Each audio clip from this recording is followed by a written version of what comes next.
des échauffourées, là maintenant depuis 2-3 heures. Il y a des manifestants anti-mondial qui s'opposent aux forces de l'ordre, les forces de l'ordre qui tirent des gaz lacrymogènes. Est-ce qu'on est en direct avec François-Xavier Ménage à Sao Paulo? Oui, François-Xavier, vous êtes là.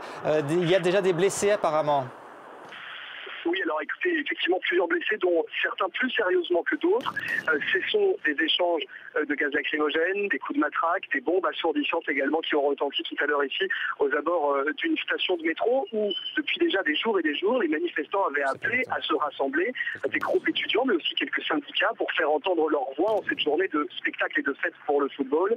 Résultat, effectivement, depuis 2 heures, ce sont des échanges sporadiques de violence avec toujours ces mêmes revendications de la part des manifestants qui disent que le mondial n'a pas été choisi en faveur du peuple et que les choix de la présidente, notamment Dilma Rousseff, la présidente brésilienne, ne sont pas des choix justes et sociaux. Voilà quelques-uns des slogans qu'on a pu entendre. Cette énorme affiche rouge avec écrit avec des caractères blancs à l'intérieur, il n'y aura pas de Coupe du Monde. Et bien voilà les affiches qui sont en tout cas brandies par ces manifestants qui maintenant sont recroquevillés dans d'autres endroits, là où les policiers ne sont pas, pour éviter justement de nouveaux échanges de violence.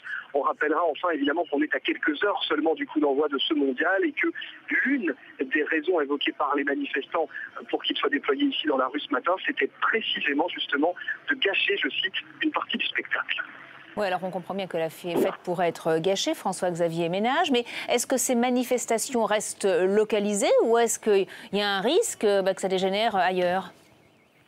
Alors pour l'instant, c'est extrêmement localisé, même si les policiers continuent de se déployer. À l'instant où je vous parle, ce sont même des policiers à cheval qui sont en train d'arriver, en plus des précédentes équipes qui sont déjà mobilisées, avec y compris d'ailleurs des fourgons de la police et un hélicoptère de la police civile qui quadrille la zone.